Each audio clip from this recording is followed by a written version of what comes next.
Are we okay, teman-teman? Siap. Halo, selamat siang semuanya. Selamat datang di Disruptofest 2020, Exploration, Experimentation, Road to Indonesia 2045. Disruptofest merupakan festival inovasi teknologi, sains, bisnis, dan juga gaya hidup tahunan yang kali ini untuk pertama kalinya terpaksa harus diadakan secara virtual, tapi saya janji ini nggak akan kalah keren dengan yang sebelum-sebelumnya. So, Disruptofest 2020 ini merupakan kolaborasi antara Disrupto, WIR Group, Samara Life, KVB, serta didukung juga oleh Sampurna University sebagai presenting partner untuk channel bisnis dan lifestyle. Lalu juga ada Mark, Indica Energy, Petrosi, British Council, Plaza Indonesia, dan juga Plus Jakarta. So, teman-teman, perkenalkan, nama saya adalah Aziza Hanum.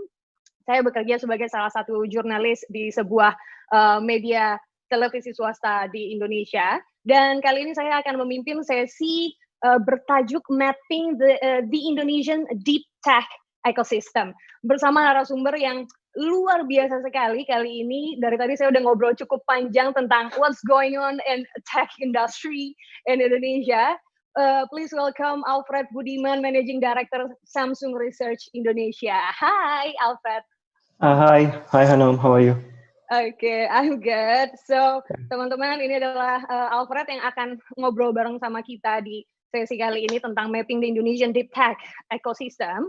Tapi sebelum masuk ke diskusi kita pada siang ini, saya mau mengingatkan untuk teman-teman sembari menikmati acara ini sepanjang Disruptofest 2020, kalian juga dapat berdonasi dalam hashtag Disrupto Berbagi melalui benihbaik.com. Dan juga kalian berkontribusi untuk membantu tenaga pengajar terdampak pandemi seperti guru honorer dan juga siswa-siswa yang kurang beruntung yang belum bisa mendapatkan akses belajar menggunakan internet. Caranya gampang banget. Kalian bisa langsung scan QR code yang ada di layar sebelah kanan bawah selama acara ini berlangsung, atau kalian bisa juga ikutan berdonasi lewat situs benihbaik.com.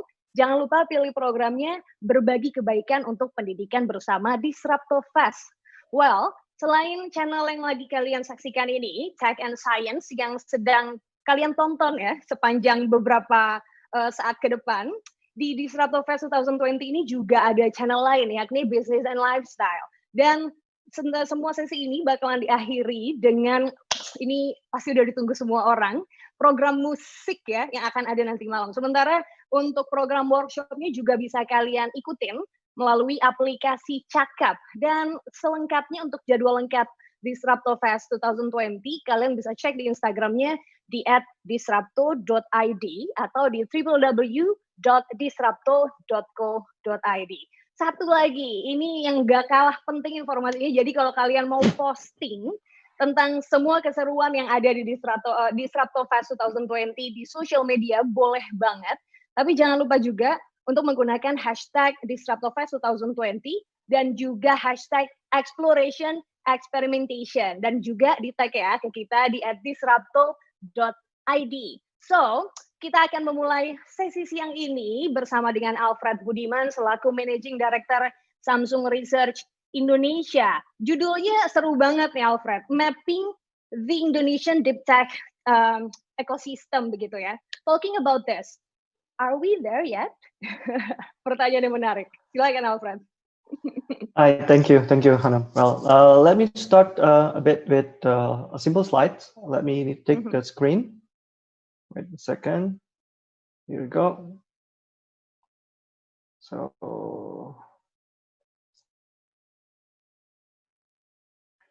all right.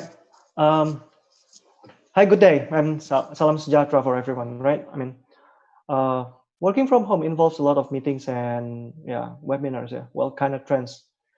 So what will be the effective way to share those information? For now, I just have only 5 minutes to share a bit about deep tech ecosystem, and I have only 3 simple slides. And I'm looking forward basically to having more interaction and discussion with you guys later. Let me go to the next slide now. All right. In this slide, in this current situation, COVID-19 crisis bring competitive and societal discontinuity. The current crisis is forcing us to focus on surviving the brutal next year or two. Well, It's also accelerate the existing trends that will shape in the medium and long-term collaboration, especially in deep tech development. Then what is meant by deep tech? Basically, deep tech terminology is based on scientific discoveries or innovation. It came from various technologies that involve computer processing, electronic computing, or algorithm models for image, language recognition, motion sensors, and many others. However, there is still a question that deep tech can only be as a marketing jargon for technology that only slightly more complex. Then wondering, how is deep tech different than other technologies? Well, you can see in daily life from the news or from many kind of media, there is a various technology like AI, artificial intelligence, cloud solution, blockchain, omni-channel like virtual reality, augmented reality, and many others.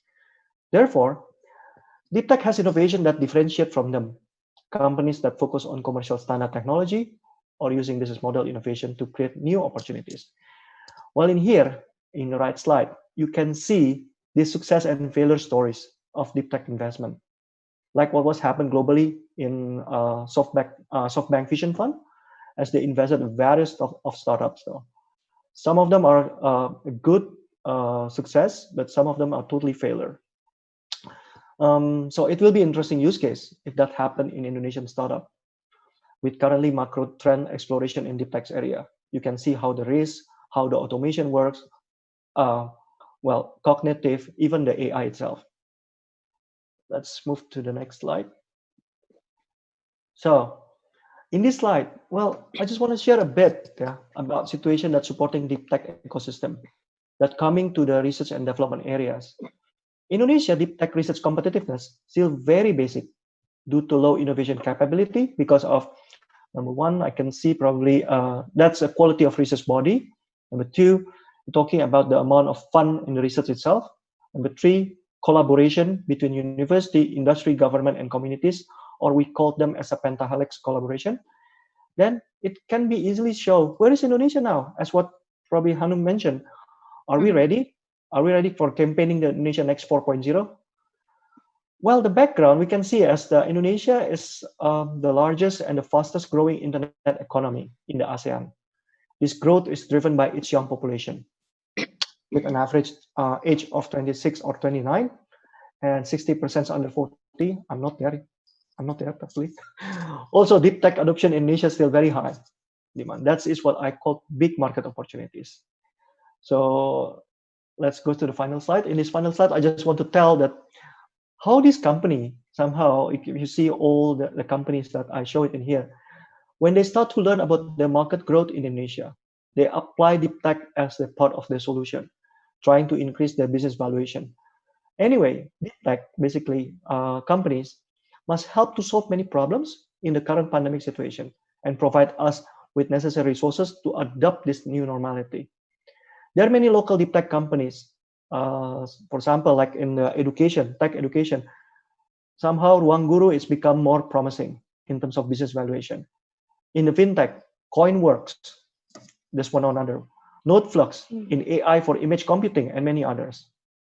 So, my final closing, probably I just would like to ramp up a bit in here.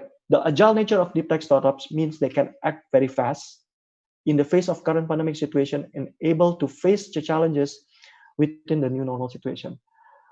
I think, thank you for listening. That's let's have a sharing session, probably, Hanum, and learning together. Yes. That's probably what I can share. Okay, thank you, Alfred. That's singkat, padat, jelas, tapi cukup meliputi semuanya. Aku sampai bingung mau nanya apa, karena semuanya sudah terjelaskan dengan baik. Tapi, pertanyaan yang sebetulnya cukup menarik. Mungkin tadi Alfred sudah sempat menyinggung terkait dengan sebetulnya deep tech itu apa gitu. Karena generally speaking, orang tuh beranggapan teknologi ya is just technology, semua yang sifatnya revolusioner and inovatif, that's technology. But it's totally different, right, from deep tech. Mungkin bisa ada sedikit penjelasan yang lebih menjelaskan begitu. Apa sih deep tech ini? Deep tech is basically, that's what I said, it's a scientific discovery, innovation. So it's more the evolution of the existing technology is a ramp up, something like that. So it can be a journey, it can be a pure technology itself, but it also can be only a process. Okay. A process that using technology, of course, in here. Because, for example, I mean, if you're talking about the deep tech categories, for example, like cloud solution. Yes. Nobody can hold cloud. Do you understand what is cloud? In bahasa Indonesia we call cloud aja gitu. Just cloud, Kalau di right? Indonesiain apa artinya awan? Awan, right? So I mean, you're talking something at the end is about the internet connection. So it's talking about big data. You're talking about even AI. What is AI? Artificial intelligence. Is that AI seem like robot? No, it's not really. In the early discussion, we discussed about the deep fake, something like that, right? So this kind of technology that should bring more bigger or massive impact that common technology can serve. So this can be sample of companies that quite probably anti-mainstream, which is actually Tesla, for example. They try to observe about green technology, about fuel consumption, so they make it like electric vehicles. That can be categorized as a deep tech as well. So this kind of technology that can serve in more bigger, massive impact to the society. And of course, it takes some journey from the research and development, something like that. It's more a journey for technology discovery itself, though. Oke. Tapi kalau tadi juga kita sempat Alfred menjawab pertanyaan saya terkait, are we there yet? Apakah Indonesia sudah sangat ready dengan ekosistem ini yang sebetulnya tidak baru tapi masih menjajaki begitu? Kalau dari yang Alfred lihat, untuk penerapan dan proyeksi ke depannya, deep tech in Indonesia itu bisa sejauh apa sih? Mungkin kita lihat dalam 1 atau 2 tahun ke depan. 1 or 2 years is too short. Sorry. It's too short? Okay. Well, I just 5 years maybe. I don't want to be skeptical, but a government usually have the programs. Of course, the program is also have a journey, something like that, right? Deep tech in Indonesia, I think still in the very basic or in the seeding stage. What I can say is in seeding stage, because it's starting from the layer called infrastructure. Infrastructure can be came from the 2 areas. Infrastructure of the technology itself, infrastructure of the makers itself, which is the makers. It's come from the developers, the inventor, the researcher, the scientist, the engineer, something like that. That's reflected to the skill set. The skill set reflected to the academia. The academia, it's kind of journey, right? So honestly speaking, Indonesia still, if you're talking about the research value chain, in the research center value chains, Indonesia, most likely, if you're doing the real R&D, it came from the commercial research area focus. Because we are one of the country that have a big natural resources and a commodity, right? And secondly, we have a lot of big market, which is people, which is intangible assets, something like that. This market opportunity, of course, if you're talking to the big developed countries, just like probably like Japan or probably like even like in the United States. So they are having the categories as a fundamental research, which is the opposite direction. Why? They are more working in the algorithm way. They are more working in the terms of like advanced robotics, something like that. It's not mean that Indonesian or Indonesia cannot do, but the issue is also about how they adapt this technology to the market. Yeah, for example, I mean, people using Twitter. Twitter is not deep tech technology, of course, but Twitter as a technology is talking about common interaction between social interaction with people and people, right? About the news, something like. You know how many people that tweet in Jakarta? It's a lot. And the one of the biggest traffic of Twitter in the world is actually came from Indonesia. Oh yeah. Oh. So that's meaning that Indonesia people is cerewet. Yeah. That's one of the things. There's a lot to tweet. So this is something that the tweet. Tweet. This is something that what we prepare about the evolution on deep tech itself.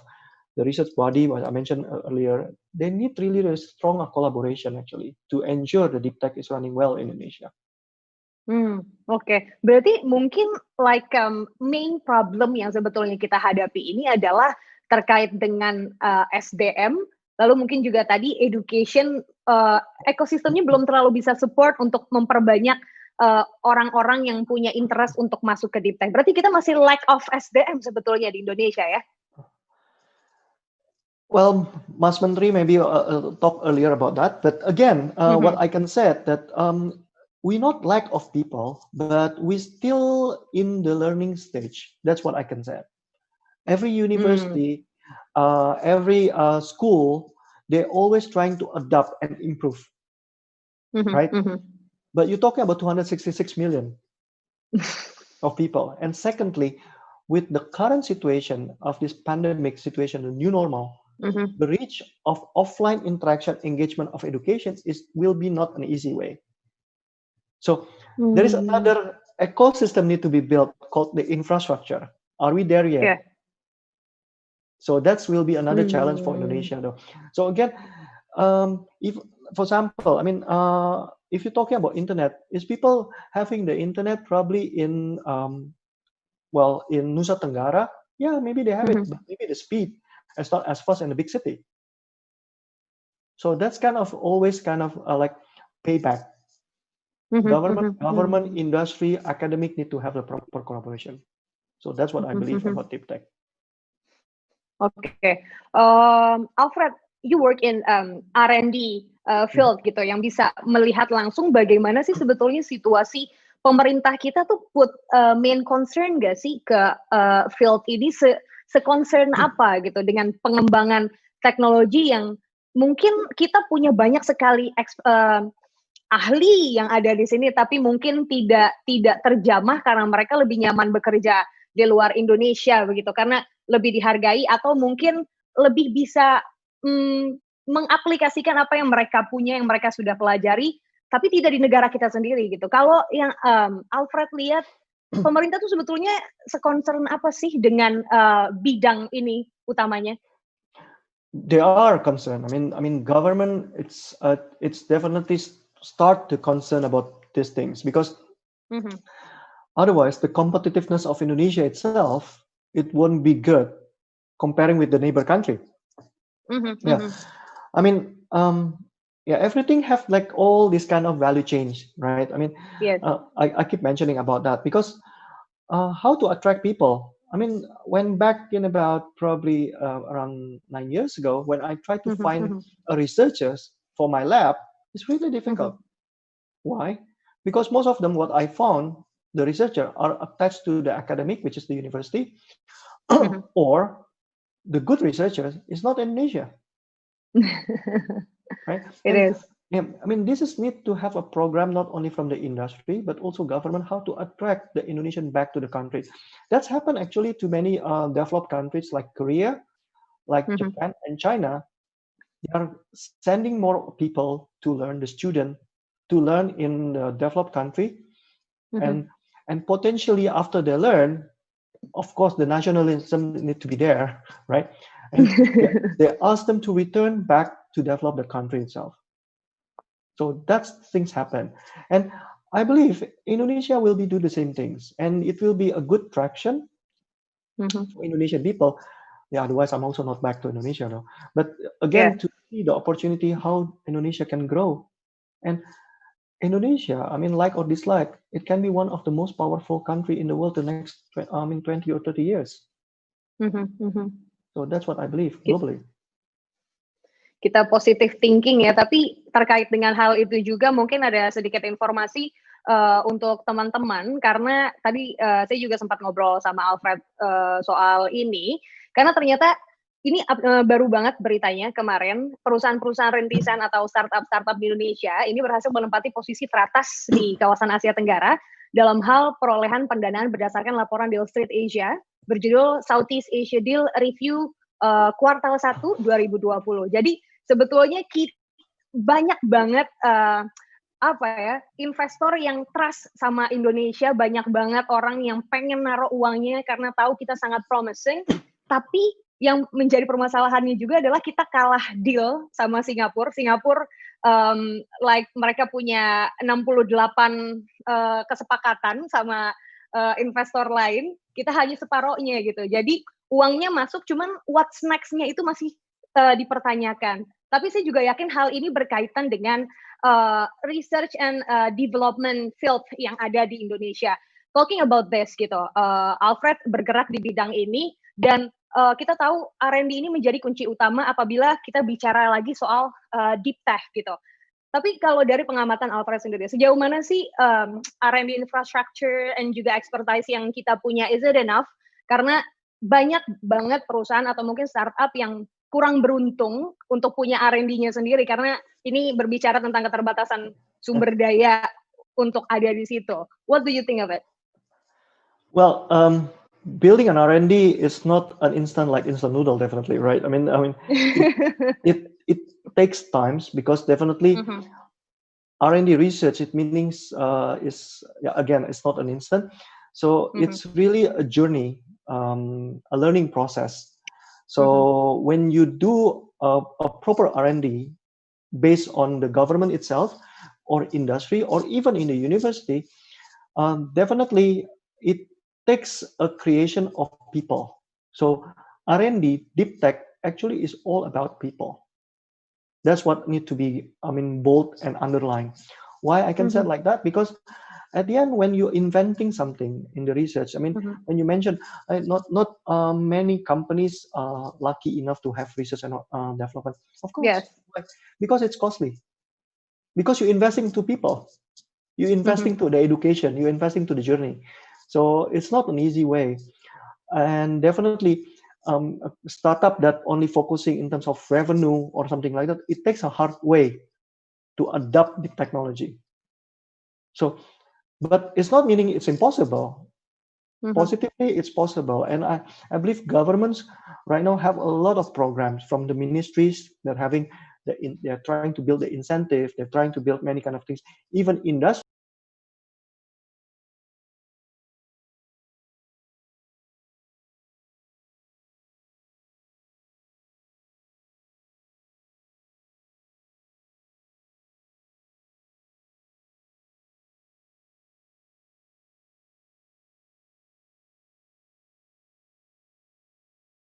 Challenging because the interaction and the investment direction it will be shifted. It will be goes to the bottom pyramid, as what I said earlier. Yeah. And deep tech, of course, also need to create it with this kind of the outcome at the bottom pyramid, because healthcare is become more important, right? It is, yeah, betul. Food distribution or e-commerce is become high again. Cashless or digital payment is become high again. Cloud, it's become a very interesting business proposition. Yeah, Telkomsel, Indosat, I believe that's all big operators, something like that. Not only in Asia and globally, they are earning some revenue in the big way from data. So that's kind of because of, I'm not talking blessing this situation, but again, it's changing the behavior of the new normality. That's why deep tech also need to be adapted, and people also need to be adapted. So that's actually what I said, that if you're talking about research, yeah, it's still a journey. Oke.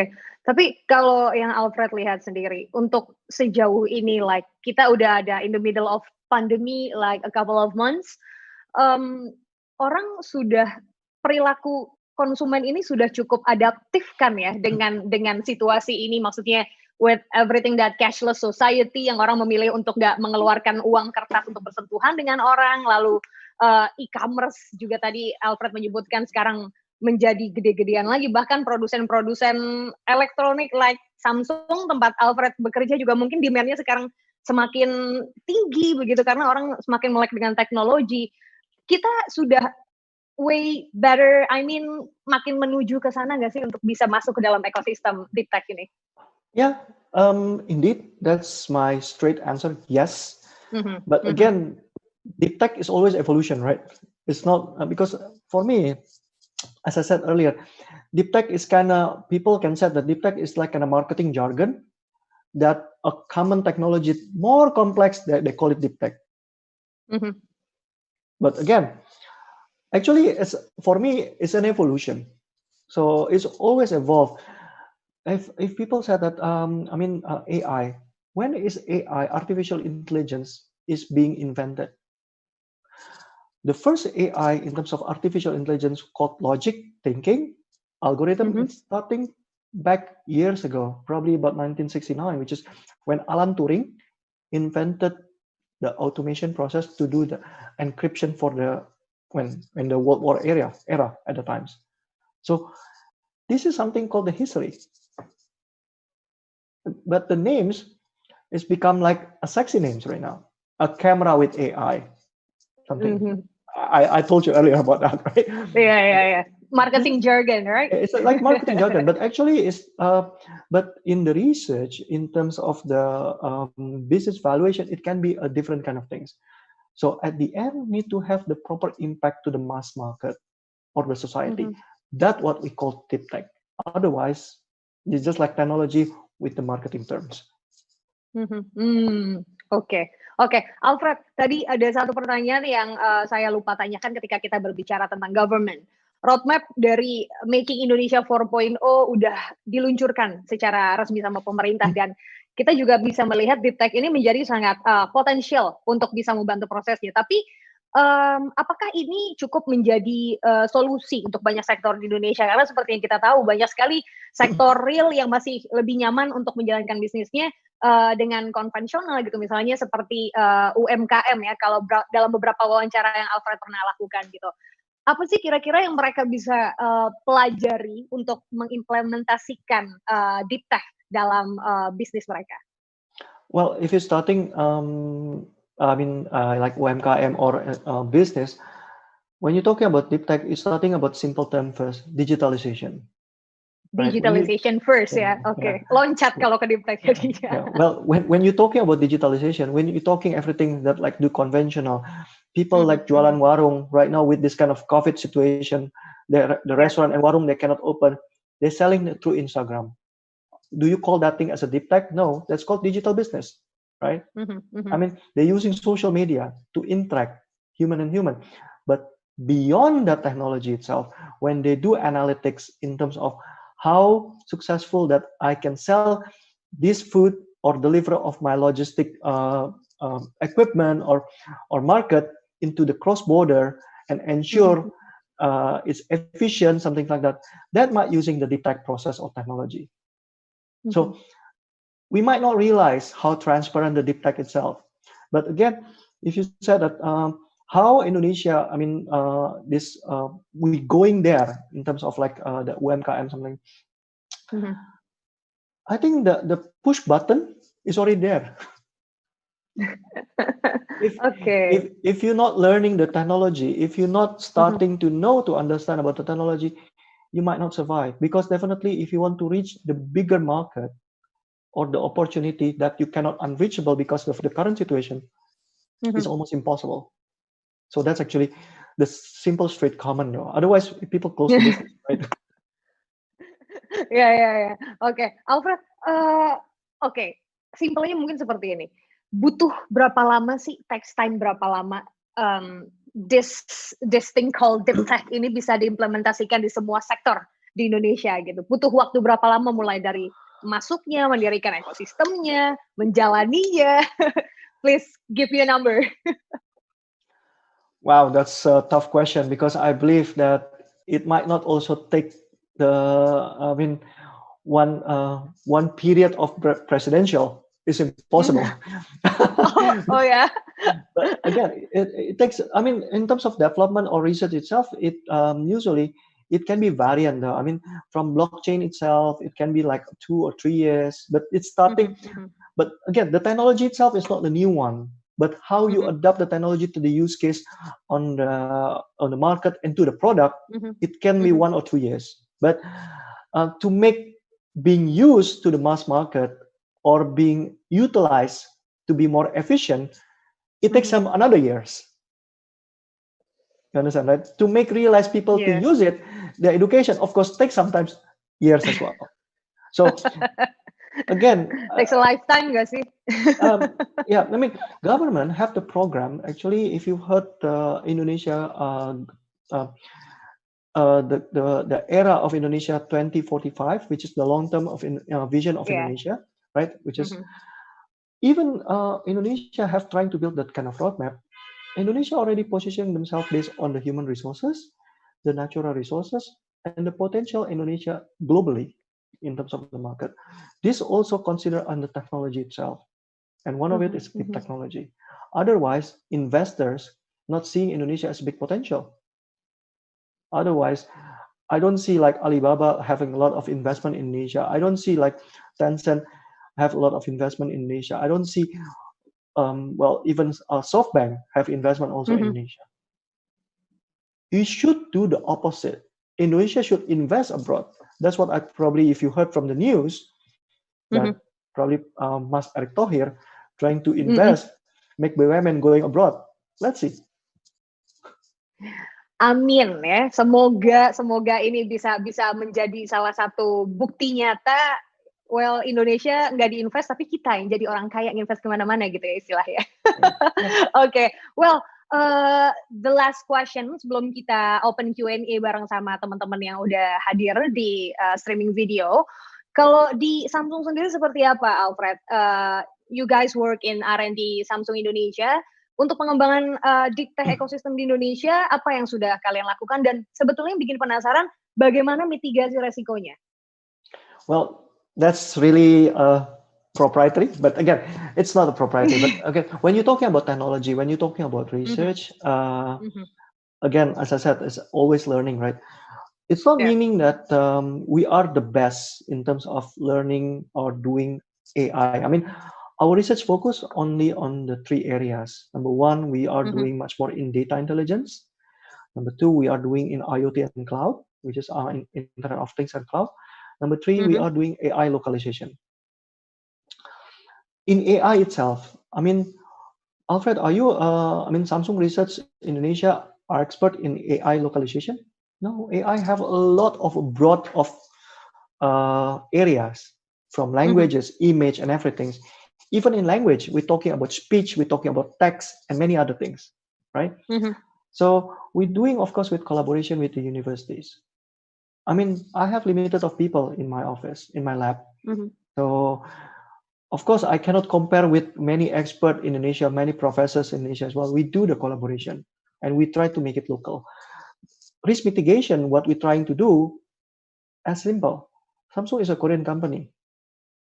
We will make it local. That's the answer. Oke, make it local ya. Karena mungkin semakin di locally orang semakin punya sense of belonging dan merasa interest untuk berinteraksi begitu. That's probably the new term called globalization, global and localization. Okay. Globalization. So meaning that we try to bring the technology itself that came from Indonesia, that invented Indonesia and made from Indonesia. So this is something that's what we're trying to do as a research organization. Okay, and it's a journey ya. So it takes time, nggak cuma 1-2 tahun seperti pertanyaan saya di awal, tapi mungkin 1 kali pemilihan presiden saja tidak cukup begitu karena waktunya butuh cukup panjang untuk dan keberlanjutan. So, well, Alfred, itu tadi sesi tanya jawab kita. Thank you so much. Tapi nggak berhenti sampai di sini. Kita akan masuk ke Q&A bareng sama teman-teman yang lagi sambilan nonton. But sebelum kita masuk ke sesi Q&A, teman-teman, saya ingin mengingatkan untuk teman-teman semua jangan lupa untuk berdonasi dengan kalian mudah banget.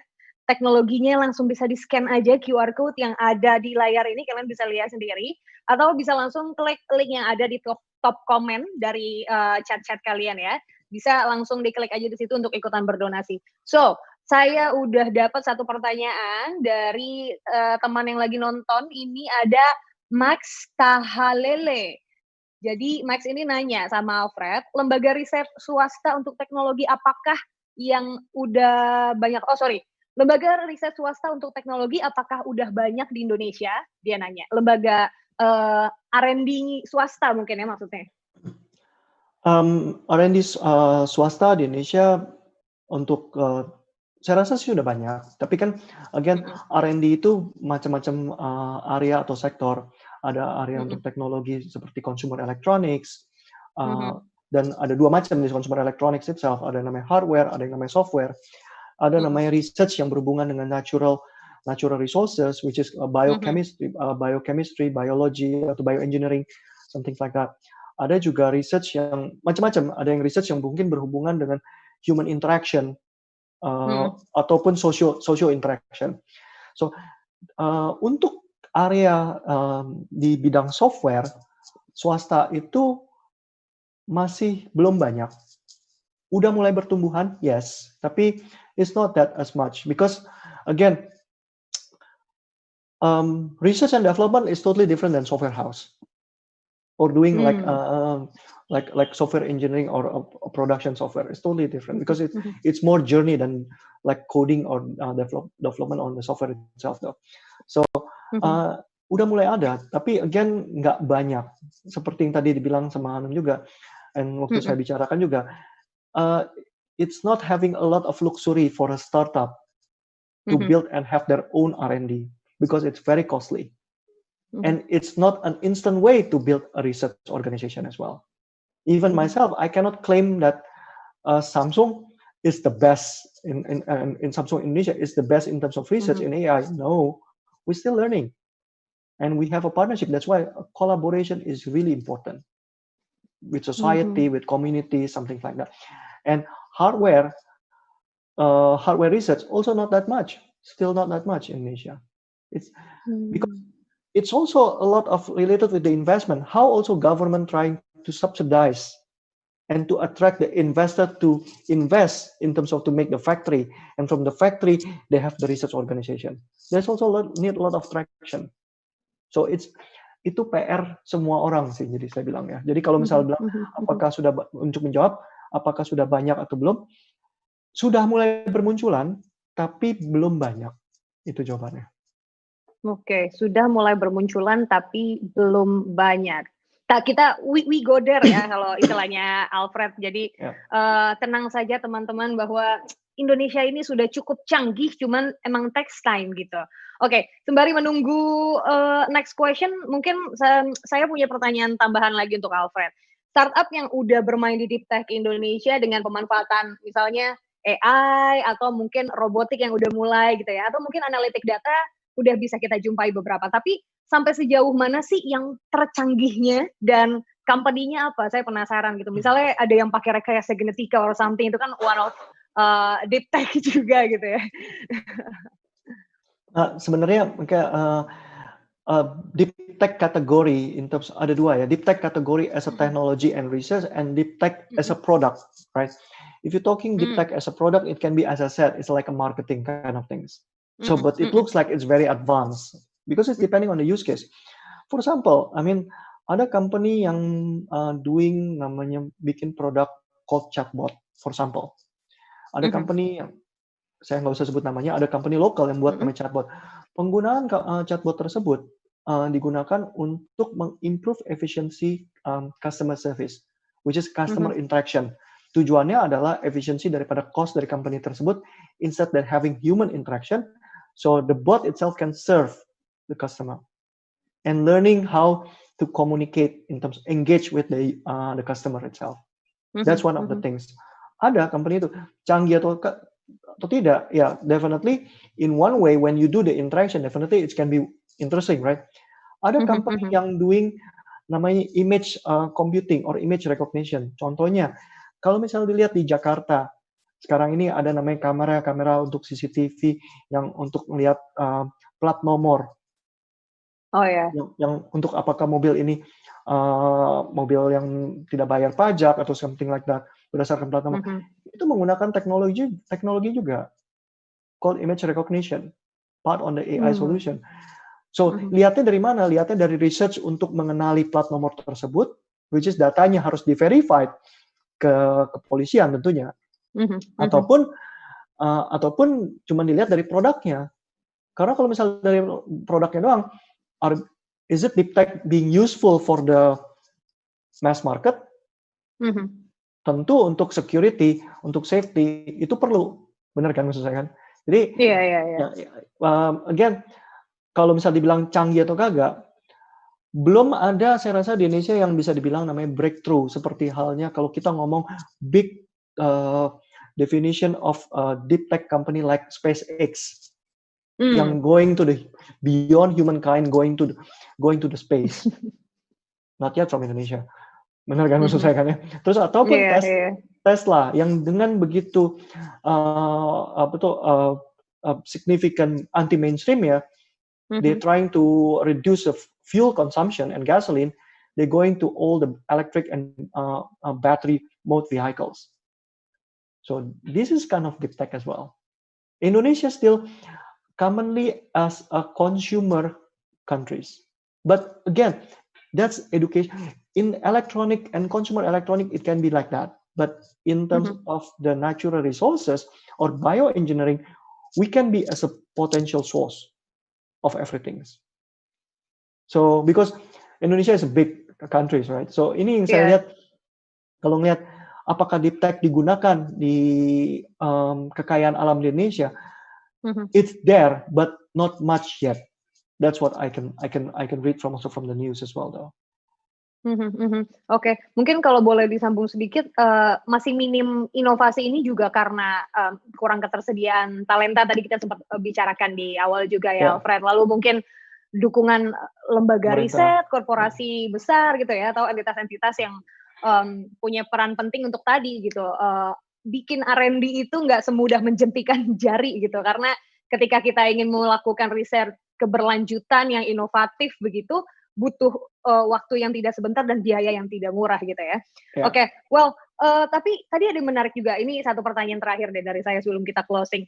Talking about data, Indonesia ini selalu kesangkut sama yang namanya database. Kemarin urusan kita mau PSBB apa lockdown, lalu mungkin juga yang sudah lama terjadi dan still happening till now adalah soal IKTP and everything gitu.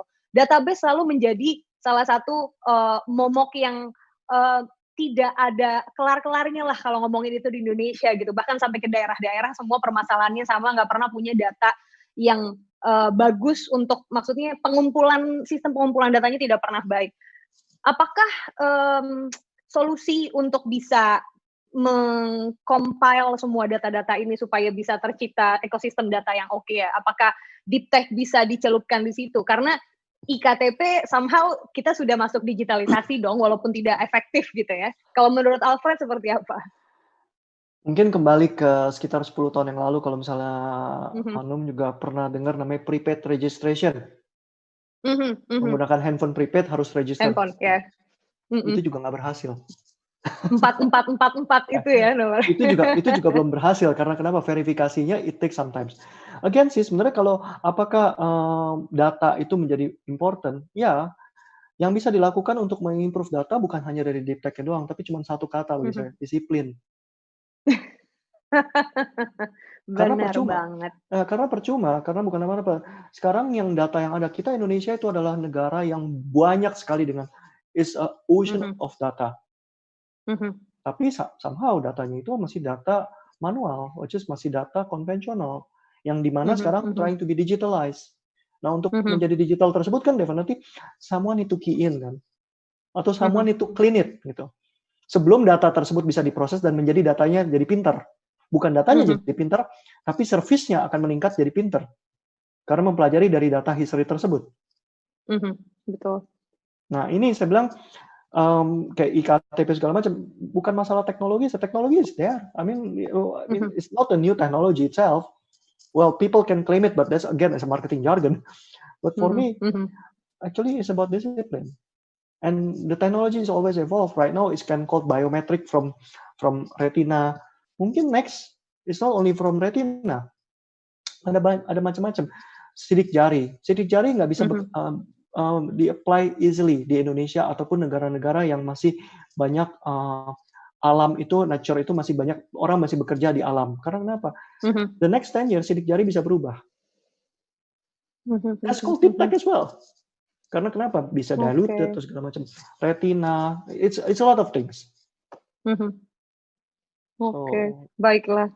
Well, it's still like, perjalanan kita masih panjang sekali ya, Alfred. Kalau dari discussion ini, I mean like how to build the ecosystem itself for research and development, and dan juga berbicara tentang teknologi atau digitalisasinya dulu deh. Ini mungkin menjadi PR besar. Government put a concern, tapi mungkin kita harus sama-sama saling mengawasi, apalagi para tech enthusiast ataupun orang-orang yang berada di fieldnya bisa. Ini PR kita bersama untuk bisa memajukan. Well, Indonesia is a promising country. Kita bisa kok, kita bisa ada di sana. So, Alfred, thank you so much udah join di sesi ini. Thank you. Semoga kita ada kesempatan selanjutnya lagi untuk bisa ngobrol-ngobrol, karena ini sangat menarik sekali, dan tentunya semoga teman-teman yang menyaksikan diskusi kali ini bisa mendapatkan banyak sekali pelajaran. Well, thank you so much, Alfred. Untuk teman-teman semua yang udah nonton, saya juga ingin mengucapkan terima kasih ya, karena udah menyempatkan masuk ke sesi kita siang ini.